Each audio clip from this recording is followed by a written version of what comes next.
Welcome, everyone, to yet another edition of the Sperging Out Podcast with your host, me, Mitch Grace, author of the book Growing Up with Asperger's Lessons Learned and Shareable Wisdom on Amazon right now. And I'm joined, as always, by my co-host extraordinaire. Hello, I'm co-host extraordinaire. I am an in-home therapist for adults with autism, and I love being on this podcast. Well, thank you so much, and we love having you here. Thank you so much for being here, co-host extraordinaire. So today, we are going to discuss a transitional period of an autistic individual's life. That being leaving high school and either A, going to community college, a full 4-year college, a trade school, or something else. So, co-host extraordinaire, why don't you kick us off here? Sure. So, this is such an obvious topic for everyone. Even neurotypical high school kids transitioning to college is scary, super scary. You got to apply to a college, you got to pick a college, you got to pick a field, and essentially decide what you want to do for the rest of your life, even though most people don't end up actually even doing that. And this whole process is already kind of harrowing. So for someone with a disability of any sort, any kind of health concern, whether it be mental, emotional, social, autism, it makes the process even harder. So the first step is deciding what kind of school you want to go to. So like you were saying, there's 4-year universities, there's community colleges that are usually, shorter. Sometimes they're 2, sometimes they're 4. There's vocational and tech colleges for specific job fields. And then specifically for people with disabilities, there's transitional education programs, which are kind of like an in-between of high school and college that are designed to help facilitate growth up into a job or up into going to a full-time college. And then there's independent living services, which is a really interesting one. It's like it's almost like getting the college experience of living alone without college. So sometimes they're hosted by college campuses where you live in the dorms on campus as if you're a student, but you don't take classes. And it's a way of really getting a practice run at being an independent adult.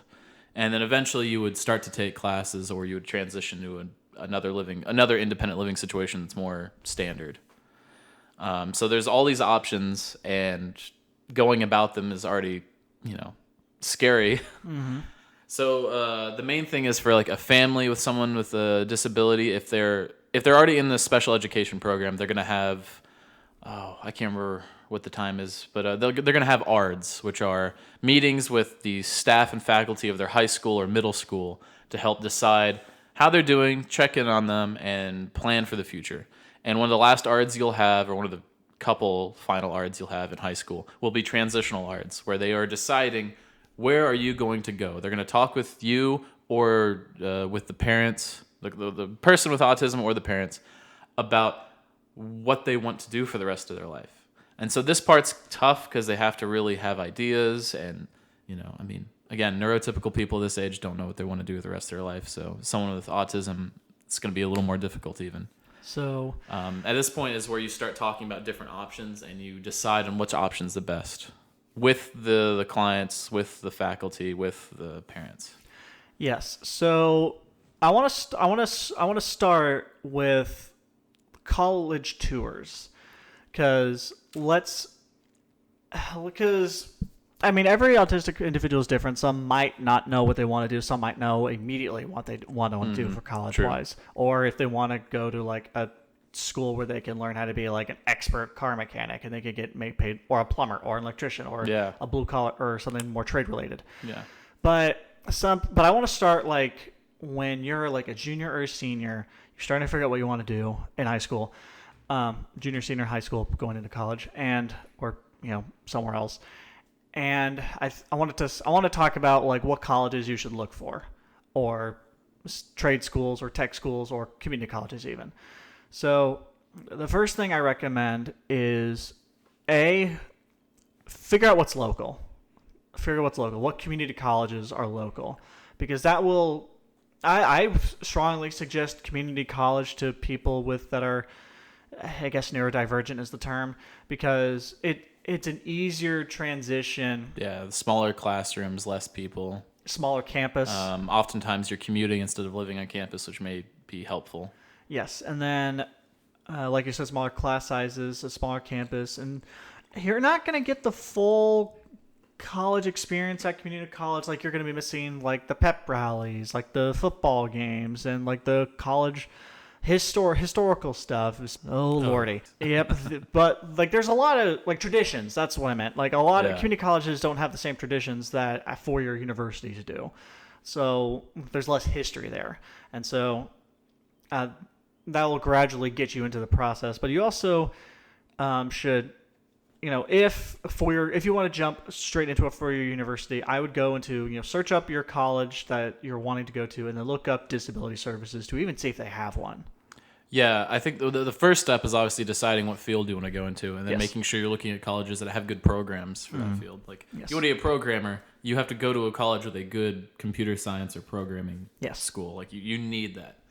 And then once you decide on that, once you have a list of different schools that are options, yes, like you said, go on their website, find if they have a disability office or a disability contact or any sort of disability services. Every college will offer some level of support and accommodations for disabilities, but schools that have their own specialized office or contact for it make it so much easier because you have someone you could directly talk to, directly explain your condition to, directly ask for specific resources from.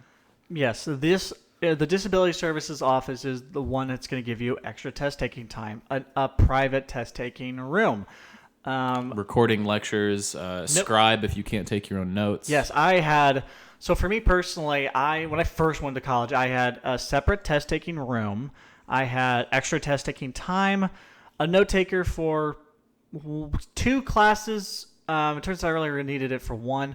And then, so there's this, I don't know if it's still in use, but when I was in college, there's this program called Blackboard.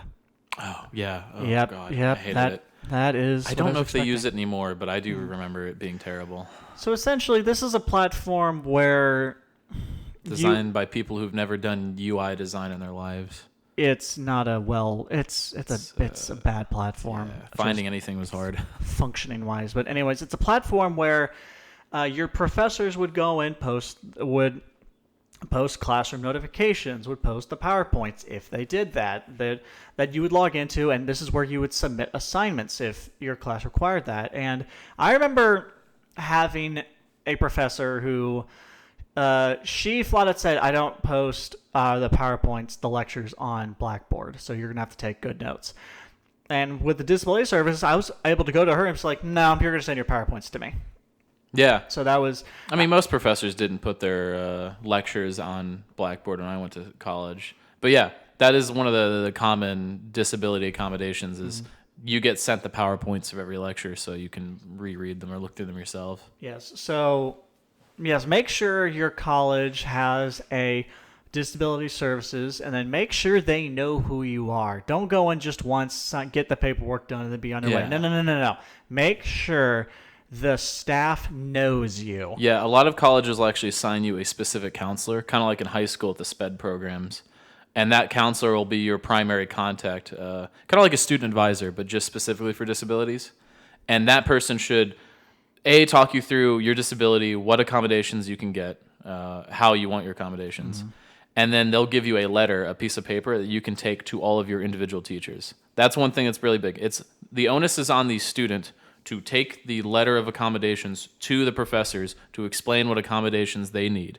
Yes. Also, when you're talking about getting accommodations, whether you be the parent or the individual themselves, get them all. Get as many as you can. Even if you don't plan to use them, even if you're like, I don't want to record the lectures, get it anyway. Yes. It's better to have more options than less every time.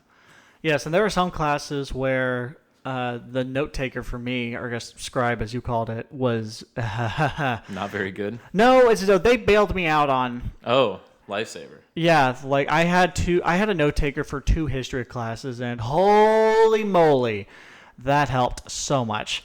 So, and then I had a note taker for a geology class I was taking as well, but I was a dumbass when I took that class, and so I got a D in that class. But speaking of geology, that segues into my next point, because once you get that letter from the disability services, you're going to meet the professors. Anyway, you're going to be forced to go to them during office hours and to talk to them.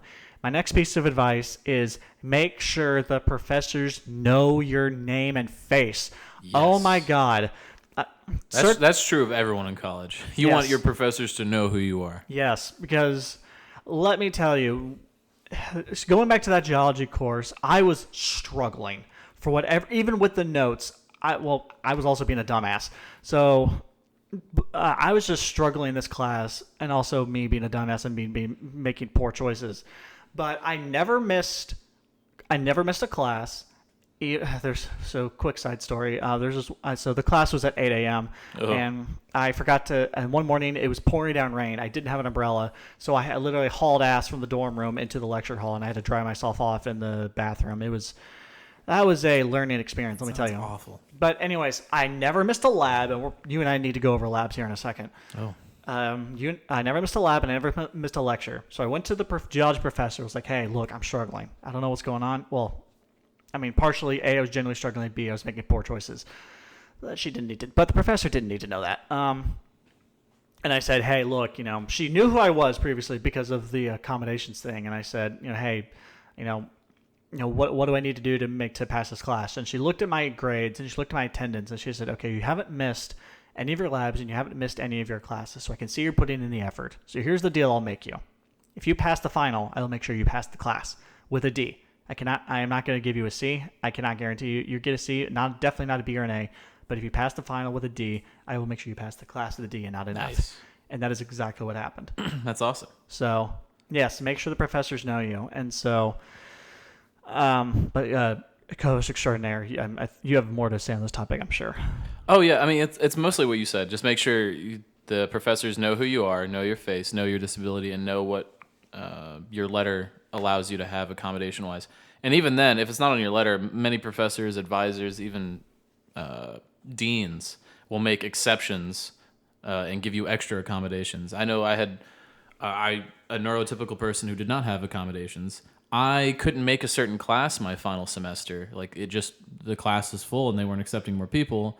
And I was like, "Well, advisor, I'm not going to college for an extra semester for a single class. That's absurd." And they just gave me a pass on the class. Like, it was no longer required for my degree.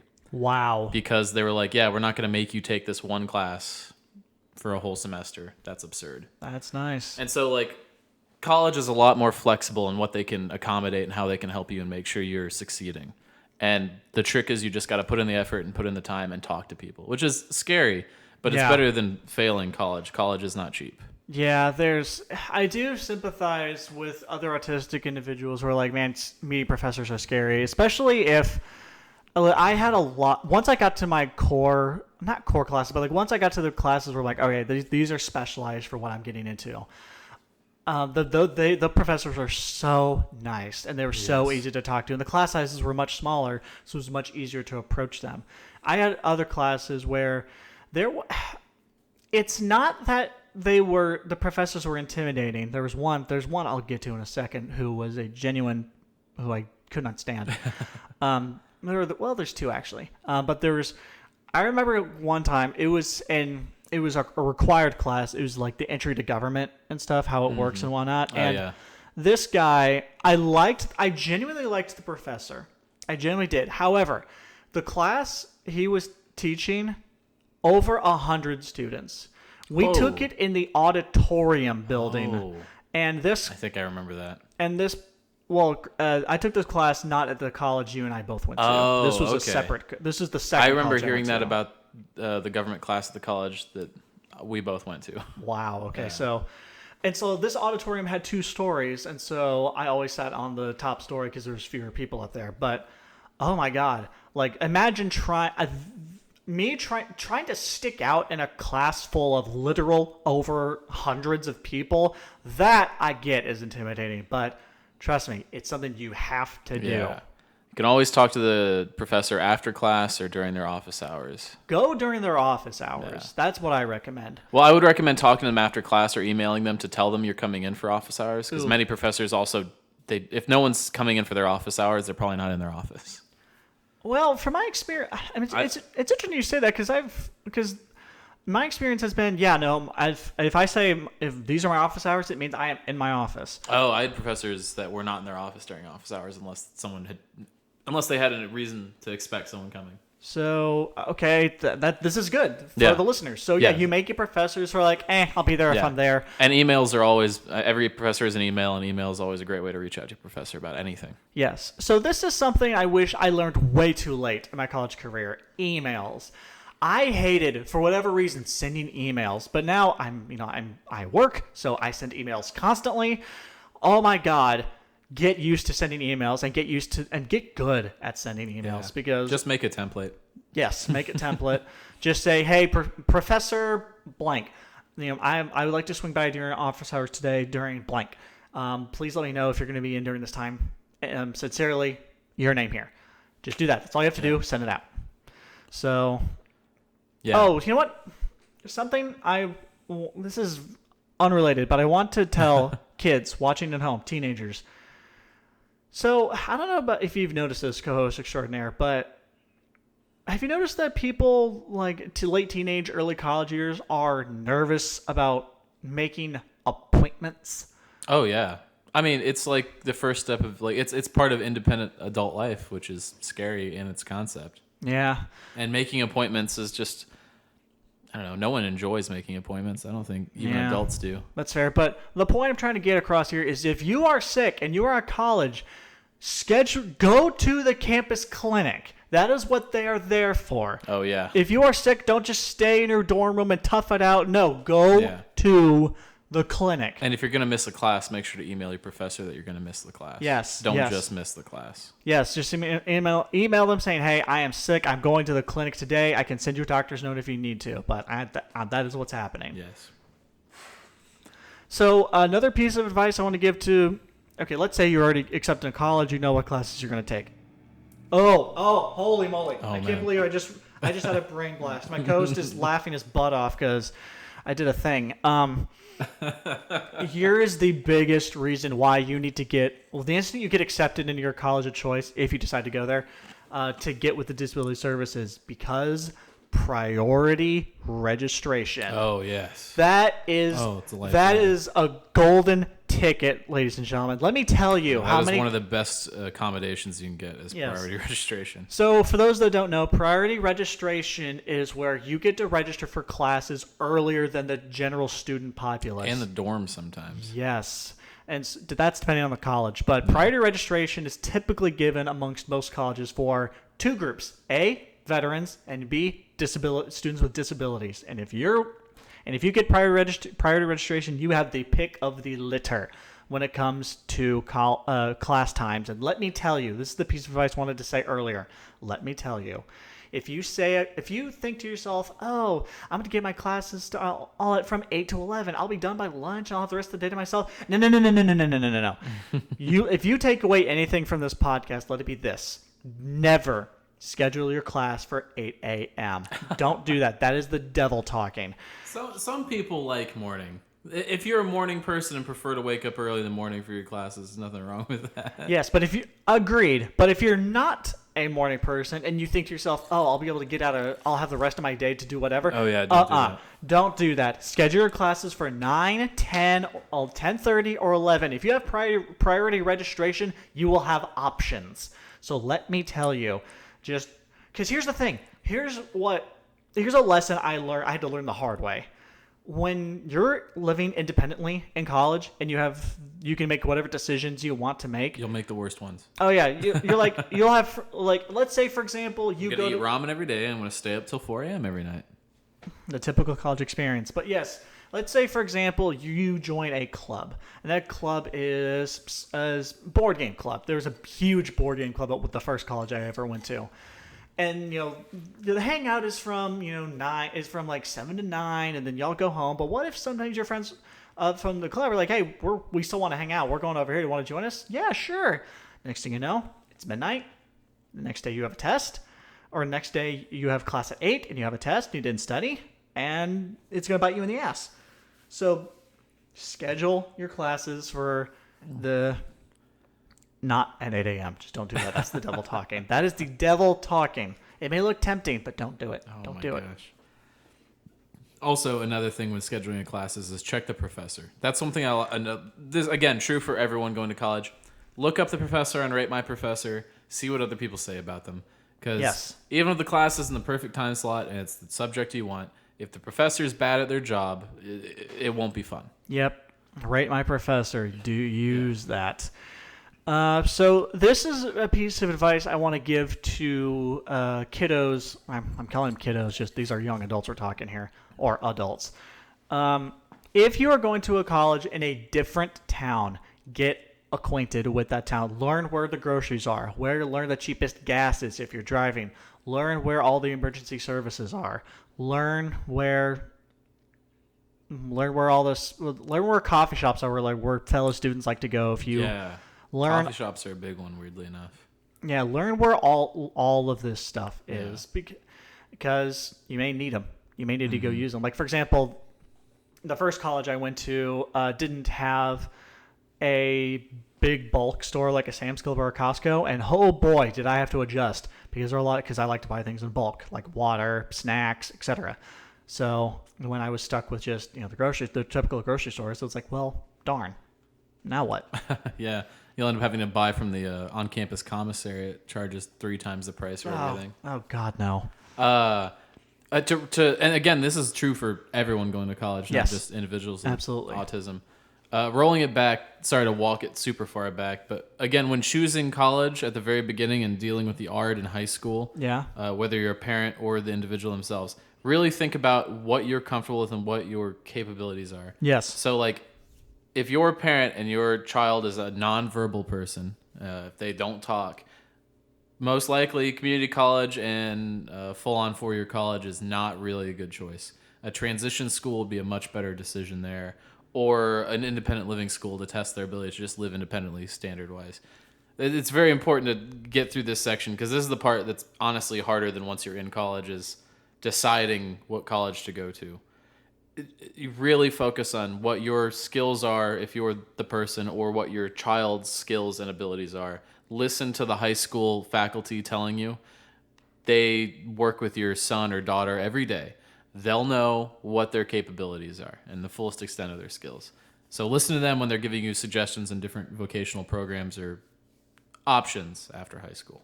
Yes. And where can parents find these resources of transitional living situations and whatnot? So that one's tough. Primarily, if they're in the SPED program, they'll have a counselor. The counselor should be able to give you all of that information of everything in the area. They should even be able to give you contacts or even contact the schools and programs for you. That is their job. Outside of that, during the ARD, the entire special needs faculty will be there and their primary teacher. They should also have this information at hand. And if your child or you are in the SPED program, you will get an ARD. It is required by the law. So those are the times. Primarily, I would recommend talking to your counselor. Your counselor should have all this information. If you, for whatever reason, don't have a counselor or not in the SPED program or don't have ARD, that's where it becomes more difficult. I would still recommend reaching out to the schools, your high school's counselor, to help you with that. If not, then your resource is primarily just Google, looking up what's in the area and what programs there are nearby. Yeah, this is difficult to talk about because it's so local. Yeah, it's very specific. Yeah. So like if you're in the boonies, if you're in the middle of nowhere, your options are going to be 1 or 2 places most likely. That and traveling, which again, local is better. It's cheaper, it's easier. But if your options are limited because you're in the middle of nowhere and you have to go to a different town, then it's just required. Like there's a tech college that I had one of my clients enroll in. And it's a fantastic tech college, but it's pretty far away from where he lives. But it was the best option for what his needs were and what his education prospects are.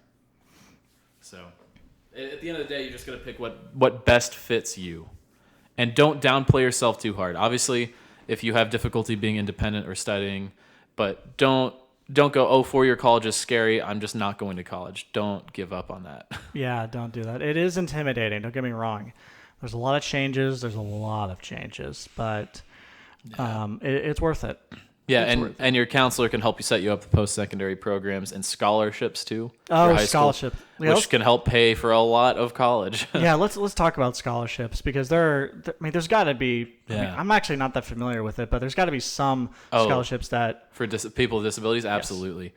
I think we talked about this on the first or second podcast, actually. Yeah, this doesn't familiar. Yes, it's one of the biggest pitfalls that parents and people with disabilities run into is not signing up for these programs as soon as you can. The second you can sign up for these programs, talk to your high school counselor, get signed up for these programs. Sign up for everything you possibly can, even stuff you don't want. Because at the end of the day, more options are better than less.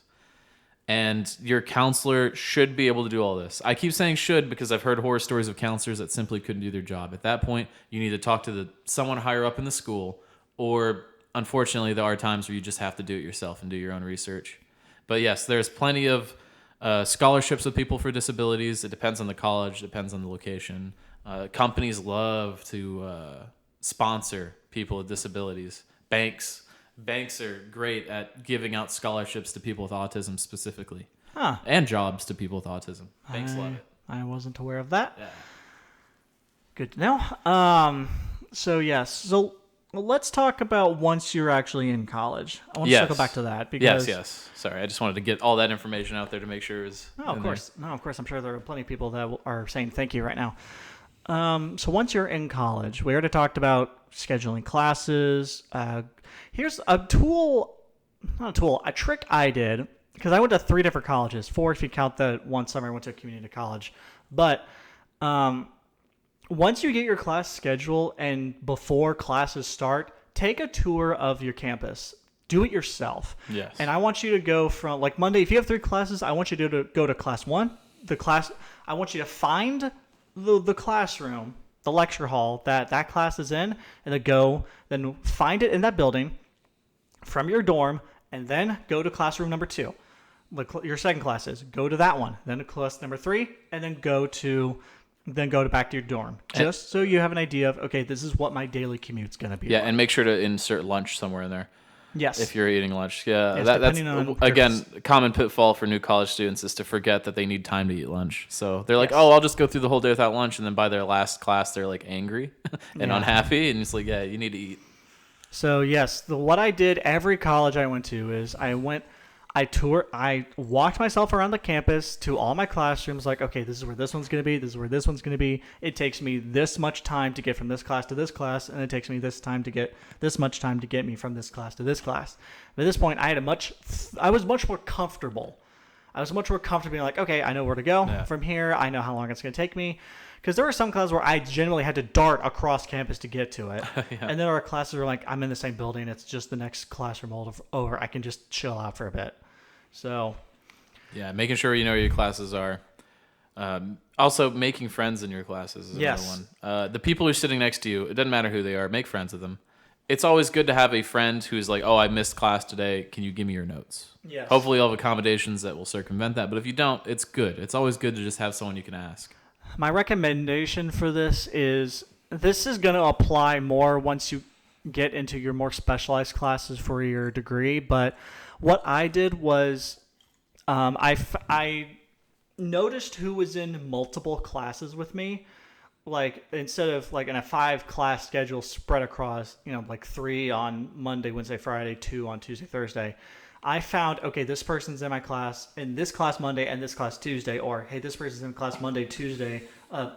My first 2 classes are Monday and Tuesday. I need to buddy up with him or her, or like, hey, this person is in my classroom, 1 through 1 and 3. So if you're in multiple, if you notice people who are in multiple classrooms with you, buddy up with them, because they're like, because they may lean on you for notes and you may lean on them for notes and whatnot, or if you don't understand something, or if they don't understand something. Yeah. It's always fun to walk into class and see someone you know from another class and be like, it's you again. Exactly. And that way, you may be able to, if you have classes where you get assigned groups, then you'll be like, oh, hey, let's buddy up. Let's do this together. That became pretty important when I first started doing my specialized classes, because like, okay, these are the people that are doing the same degree plan I am, so I'm going to see them throughout the rest of my remaining time in college, so it's in my best interest to buddy up with them. When you're first in college, like when you're getting your first 2 semesters, it's going to be a bit tricky to have, you and I are both in the same class, but there's a chance that they may have the same class just at a different time. Same professor, same everything. So ask around. Ask them like, hey, are you taking this class with this professor? Yes, but it's at this time. Oh, cool. Hey, did you see this notes and whatnot? So, and I could understand as an autistic person being like, oh shit, I have to talk to people, but I would start with, okay, here's a tip, free advice from me to you. Most times, depending on class size, the professor's going to be like, all right, let's do an icebreaker, raise your hand, what's your degree plan? Use that though. Listen. Yes. If someone says, oh, hey, let's say you're like middle of the pack in terms of, hey, when you're going to speak your turn, listen for people that have similar hobbies that you do or have the same degree plan that you do, and go approach them after class. Be like, hey, we have the same approach because they're, oh, hey, I really like doing that too. Yeah, because the icebreakers for those isn't the actual act of standing up and saying, I'm Bill Billingson and I am an engineer. The icebreaker is that now that you know Bill Billingson's an engineer, you can go, hey, so you're in engineering? What's that like? Why'd you pick that degree? Yeah. It's just a great way it makes it easier for you to break the ice later. Yes, and then if you're like one of the first to go or even middle of the pack, I suggest listing a hobby that's not super niche. Like, don't go up and say, oh, I'm a military enthusiast. People are going to be like, what the fuck? What the fuck? Are, like, oh, so you just talk about tanks and planes all day? I mean, no. That sounds pretty cool to me. But I get what you're saying. I'm sorry. Don't get too hyper specific though, is what you're saying. Yeah. Like say, oh, I like playing pool, or I like playing some other hobby, or darts, or something like that. That will grab more people's attention because the thing is, you might be nervous, but so are the other people in the class. Oh yeah, everyone hates those icebreakers. And so people might be like, "Oh God, someone who likes this same game I like, or someone who also likes playing pool. I can go talk to them." Try to stick to something other people like. Don't be like, "I knit Bionicle." What? Knit Bionicles? You knit Bionicles? I don't know. I just made that up. I mean, it'd be pretty cool. I'd probably talk to that person. But crochet Bionicles. That'd be something. But yeah, instead of talking about your Bionicle knitting hobby, talk about how you just like, I don't know, knitting. Yeah, knitting. Nothing's wrong with knitting. So, okay, co-host extraordinaire, when you first went to college, did your college require you as a freshman to live on campus? Darn it, producer, how dare you? Wow. Fired. So yes, my college told us we were required to live on campus as freshmen, which is kind of a lie because you're not actually required to, but it's something that a lot of colleges will tell you to get you to live on campus their first semester. Yeah, but if the dorms fill up, then they obviously can't expect you to live on campus. Yeah, so dorms, you're going to have a roommate. Yes, and those situations are interesting. Yeah, so co-host extraordinaire, why don't you start advice for people having roommates for the first time? This one depends a lot. So that's one of the things you should definitely look into when you're touring colleges before you apply, is to see how the dorm setup is if you're going to live on campus. Because some campuses have multiple bedrooms in the same room, which is very awkward. Some campuses have separate bedrooms for each individual person with their own separate bathroom. And then if you have special needs accommodations, a lot of times they'll have special needs dorms specifically that are either more separate bedroom-wise or have a larger bathroom or just have accommodations for someone who has a wheelchair or other kind of disability. But they may also include accommodations for someone with autism socially. So separate bathroom stalls, separate bedrooms, stuff like that. And that first intro period, almost every college does this now, where your PA, who is essentially the person who makes sure no one's burning down the dorm, they will bring you and your roommates together to talk over the living contract, really make rules about like what temperature do you want? Do you feel comfortable with overnight guests? How is food stealing? Not okay, right? And that's a good time to really get to know your roommates, to talk to them beforehand and set up that contract and really just know what you're going to say. And that's probably the best icebreaker you're going to get, because it's always awkward being like, okay, we live together, random people. Yeah, it's like that one Family Guy cutaway gag. Guy friends, a computer made us roommates in college. Pretty much, yeah. So I didn't know about those accommodations when I was in college, like about the separate rooms and whatnot, and holy shit, that would have been nice my freshman year. Oh, yeah. Oh, I am tilted right now. Wow. I mean, most of the time they only have accommodations for like physical disabilities, like wheelchair, but that's fair. Every college is different. That's fair. So, okay, so my freshman year experience, it was me and one other guy in a cramped ass space. We did not have a bathroom. We had a communal bathroom. which means communal showers, which means communal stalls, which means everything. You guys peed and pooped and showered together? That's a little weird. No. What? No, but I know what you mean. Point being is that, yeah, you're going to be... This was a bit of a... So I was raised as an only child. So this was a significant change for me because it was like, oh, God, I'm living with another person who's...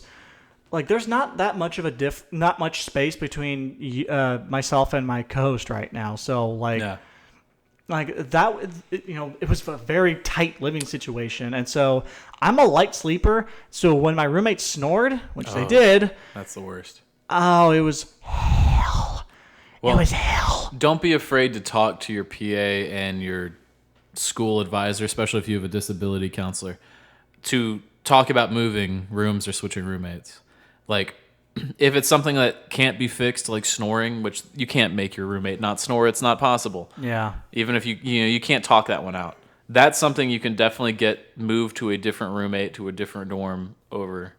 That is something that every college does for any reason. If you have a fight with your roommate, or you're arguing with your roommate, or you can't agree on the temperature, or any other issues like that, you can always talk about moving rooms, and the school will do its best to accommodate that, especially if you have a disability. Yes. And it's also interesting how in the roommate contract you said, oh, what temperature do you want? Yeah, I didn't get that. Oh, really? I didn't know. No. That's like one of the standard things they put in those contracts, because like everyone fights over that. Nope. My dorm was the temperature set to this. Have fun. It was the. Everyone had the same temperature? It wasn't per room? Yeah. Oh, that's awful. Oh, it was. I hate that. So bad. Co-host extraordinaire, let me tell you. Top of the communal bathrooms. Oh God. So. That's okay. When I was touring that tech college I mentioned before with my client, one of the other kiddos in the hallway, they had the shower. The showers were just a row of 6 showers, like a prison. The bathroom. What? They had one bathroom in the hallway for everyone. There was no bathrooms in the individual dorms, and it was you walk in and you're immediately like, this is a prison bathroom. It looks like a prison bathroom, like exactly. It's very disconcerting. And the showers are disgusting looking. I mean, gross. One kid was coming out of the shower with his towel on, and he's like, I almost died just now. And I was like, what happened? He's like, I slipped out of my slippers, because everyone wore slippers because the floors are so gross. And my foot almost touched the ground, and I swung my head back and hit my head against the wall because I realized I would rather die from a horrible brain injury than touch the disgusting floor in there. Oh, my God. That's how bad it was. Wow. It was gnarly. Like that college is good. Don't get me wrong. Those dorms were not good. Those dorms were awful. Wow. And like, but yeah, those are good things to learn though when you're touring. Yes. Because me and my client, we went to Target that day and bought a bathrobe and slippers because we now knew that you needed those. Yep. Wanted them. Yep. So. But yes, there's so many different. It all depends on the college. These are things you definitely want to look into while you're touring the college. 100%. The classes are important. The professors are important. The actual programs and accommodations are important. But so are just basic living amenities. Yep. How is the lunchroom? How are the dorms? How many people are in the dorms? Figuring out when the lunchroom hours are. Yes, if the lunchroom closes before you can get lunch, that sucks. Yes, and we'll figure out when is breakfast, when is lunch, when is dinner, all of that stuff. Mm-hmm. Because like the first college I went to, I used breakfast a lot, and I liked breakfast. That was the first time I ever had breakfast potatoes, and they're so good. Right now I know that. But here's the thing: college, with the food halls, you're gonna get what they serve you. You can't afford to be a picky eater. Mm-hmm. It's like if you don't like waffles, too bad, you're gonna get waffles. If you don't like fried chicken, too bad, you're gonna get fried chicken. So. I mean, if you don't like fried chicken, what the hell's wrong with you? But that too. So you gotta, and then figuring out when they're open and when is the best time to go, because for peak breakfast, lunch, and dinner hours, those food halls are going to be slammed. So good luck getting. So you may have to you may have to look around and see, oh hey, there's a friend group there, I can go sit with them. Or if you want to sit by yourself, well, good luck finding a table. That's. Yeah. Also, the food runs out. Yeah. Also, make sure look online to see on alumni pages or Facebook group pages or any resource you can to see, is the food actually good? and will it give you food poisoning? Because I got food poisoning on 2 separate occasions from the second college I went to because the food was just, so bad. So you gotta figure that shit out. Yeah, and then make plans necessary if you need, like, if you're a parent, if your kiddo needs like a salary, not a salary, what do they call that? Allowance? Allowance, thank you. Hey, anyway, if your kid needs an allowance to go buy food every week instead of getting a dining hall pass, because a lot of times those dining halls are honestly overpriced. And not worth it. And you can live cheaper and have better food. But then you also have to be able to trust your kid to buy good food and not just eat ramen every day until they have a heart attack. Yeah. It's a lot of understanding your child or understanding yourself and planning for that. That's another thing. If you're a parent and your kid is going to college and your kid has special needs, or even if your kid doesn't, check in on them regularly, as regularly as you can. Don't be overbearing. Call them every day.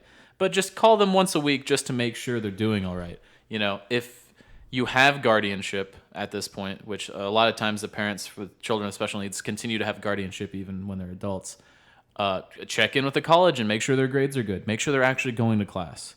Because the worst thing you'll ever find out as a parent is to check in with the college to find out that your kid hasn't been going to class the last month and have failed every single class.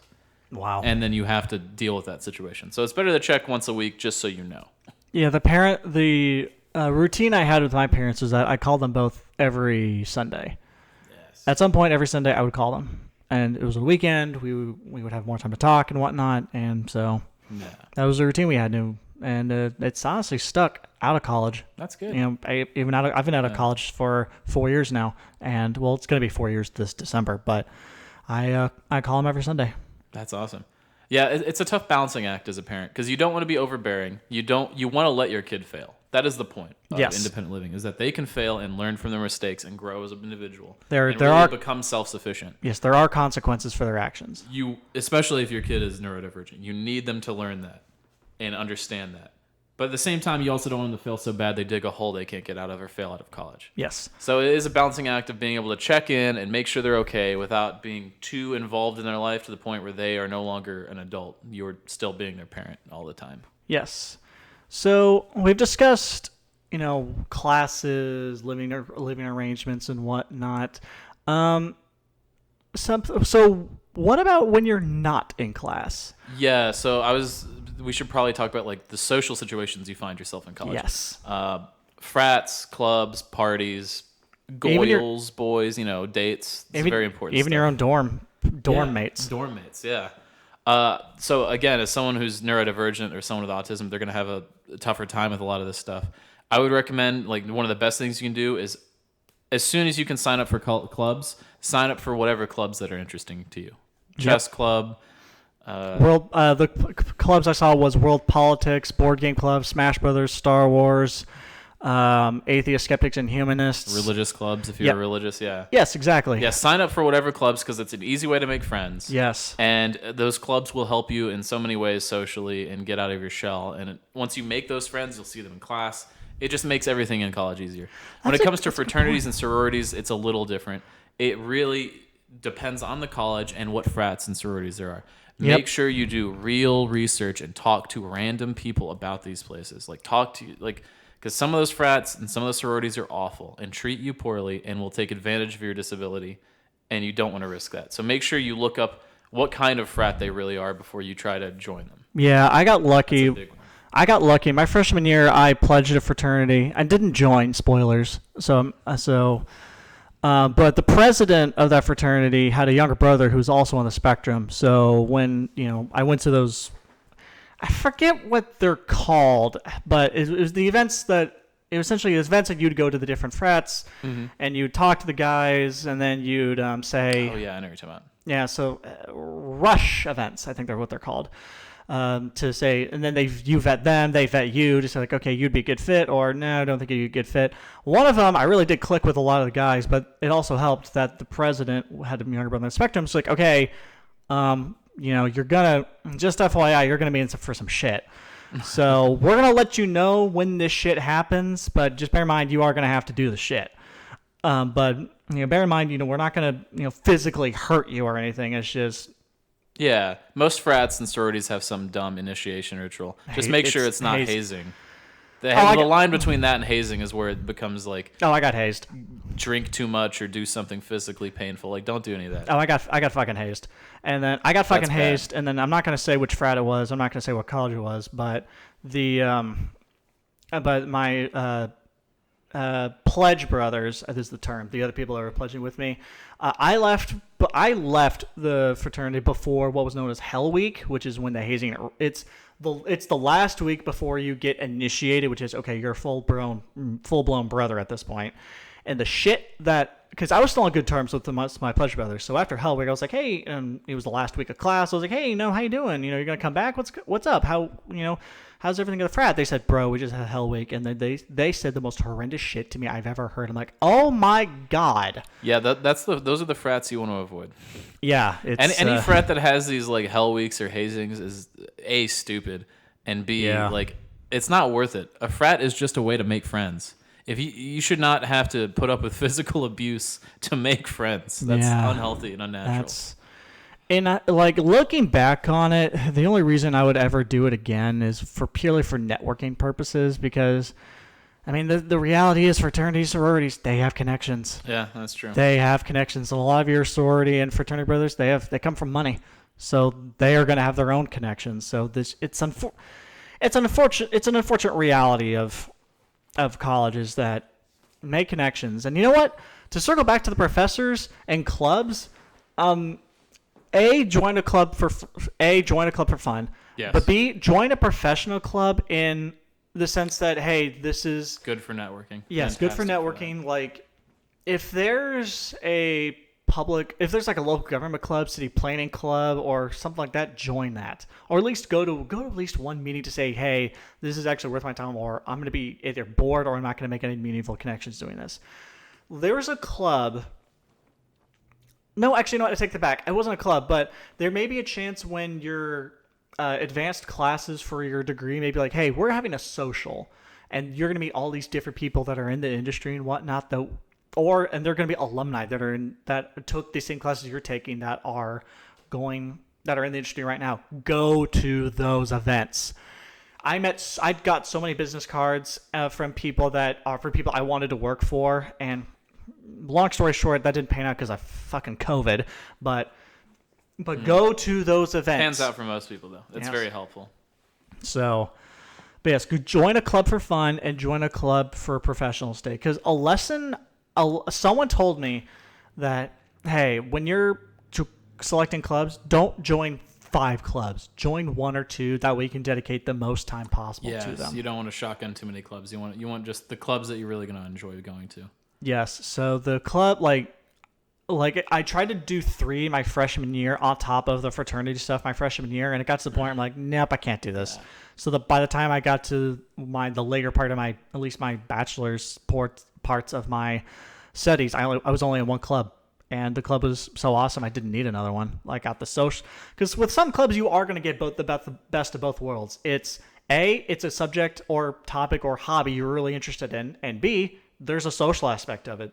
Like the club I went to, in fact, that's how I met you, co-host extraordinaire, where it was, hey, we're going to have our meeting, and then we're going to go watch movies. We're going to go get tacos. We're going to go do literally anything else. Yeah. So and have rager parties. Oh, yeah. That's probably the next thing we should talk about. Lots of parties. Because parties are, again, another pitfall for, everyone, let alone people with social disabilities.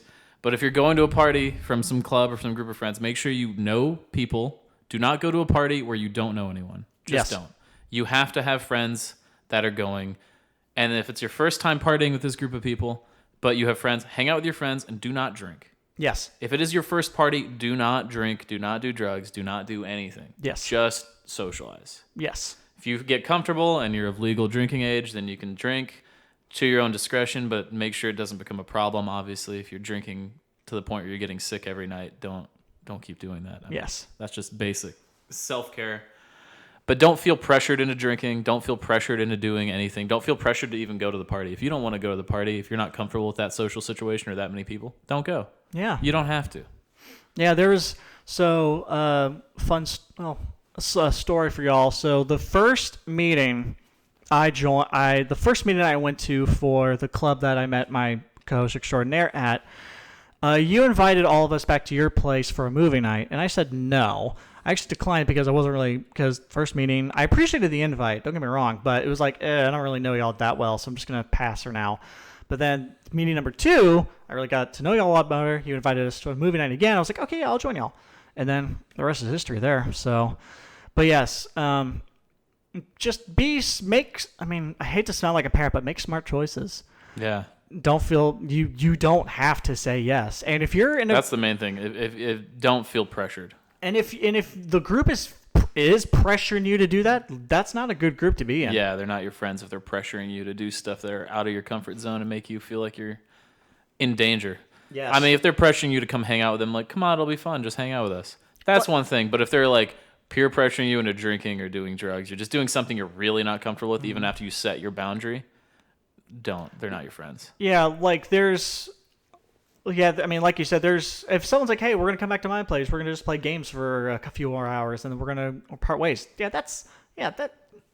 I mean, if your social battery's just burnt out, yeah, you can say no, but like that. Yeah, and you can put your boundary on to say, like, I'm tired and I really just want to go home. Mm-hmm. People should accept that. Yeah, you can do that, but like when someone says, hey, come hang out, the meeting's over, come hang out with us, there's no malicious pressure behind that. That's just, hey, we like hanging out with you. We want to keep hanging out with you. More of a compliment than anything. Yeah, it really is. And to the point where, I mean, the group members may start as someone with as someone who's autism. This took me a bit to get used to. When they like you, they may start roasting you. They may start making fun of you. They may start, teasing you and whatnot. Never. And that was an adjustment I had to make because it was like, oh, what did I do? Oh man, what did I deserve this? Yes, it's friendly ribbing. Yes, It really took me a while to realize, hey, if someone's playfully ribbing with you, it means they like you. Yeah. As platonically as a friend. That is a difficult thing to learn as individuals with autism. Individuals with autism tend to take it a little too seriously sometimes. That and like for me, there's this person who will remain nameless. He was the president when I first joined of the club. Okay. So you know who it is. Yes. This person, like, I've never hung out with this person outside the club unless it was in a group setting. So there's this one party where this guy just flat out started roasting me, and I'm just like, what the fuck? What did I do? What did you say? And he had to explain to me, hey, I'm making fun of you, yeah, but it's because I like you as a dude. I'm like, oh yeah. Then I'm like, oh, okay. But my thing is that I didn't realize he liked me enough to the point where he felt comfortable doing that. Yeah. So like, oh, I didn't realize we were that good friends. I thought we were just close acquaintances at this point. So. Yeah, it takes some adjustment. And also, there is a line between friendly ribbing and actual bullying that you have to be aware of. Yeah. It's like, there's like, if the friendly ribbing starts to genuinely make you feel bad to the point where you're like, okay, even knowing this is a friendly joke, it hurts my feelings. Tell the other person that. Yeah. Don't make a scene, but be like, hey, I appreciate the humor, but it's like starting to kind of hurt my feelings. Like, could you reel it back a bit? Or like, hey, that joke was a bit too far. Yeah, would you mind? Exactly. So another person who this is just you talking smack. Wow. I'm kidding. I'm just joking. I'm joking. I know you're kidding, but but the whole what was just like, what is the joke he's getting here? But there was, but yeah, you're gonna get friendly. I mean, if you're getting friendly ribbing, that's a good sign. You should, not take pride, but like you should be happy about that. Yeah, it means someone's thinking about you or knows you well enough to know what kind of jokes that are like within the comfort zone to make. Yeah. Oh. Testing the boundaries of your relationship. Oh, so something we absolutely need to talk on, which I sense we're running late, so we may have to split this up into a separate podcast. But yeah. I mean, college is a big topic, so we can definitely revisit it. Yes. In fact, you know what? I think I'm actually going to save this topic for the next podcast, and that is, you're going to be meeting people of the opposite sex who you're going to find very attractive. Yes. And early adolescent dating. Ooh. Yes. And as an autistic person, buddy, friends at home listening, let me tell you, oh boy, this is a doozy. This is especially in college, yeah. Yes, and we are going to save that for an entirely separate episode because we are running a bit late here. So I'm gonna wrap it. I'm gonna wrap this up here, co-host extraordinaire. Thank you so much for divulging topics on college. I know we missed a lot, but we discussed we can definitely cover it. Topics a huge. I mean, college. Sorry, college is such a huge topic that we can definitely revisit it. Yes. Especially dating. Dating will have to be its whole. Episode, 100%. Especially even adolescent dating. Yeah. Yes. But yes, thank you for having me. Always. Thank you for listening. My name is Mitch Grace. I'm the author of the book Growing Up with Asperger's Lessons Learned and Shareable Wisdom on Amazon now. Thank you for listening to another rendition of the Sperging Out Podcast. See y'all soon.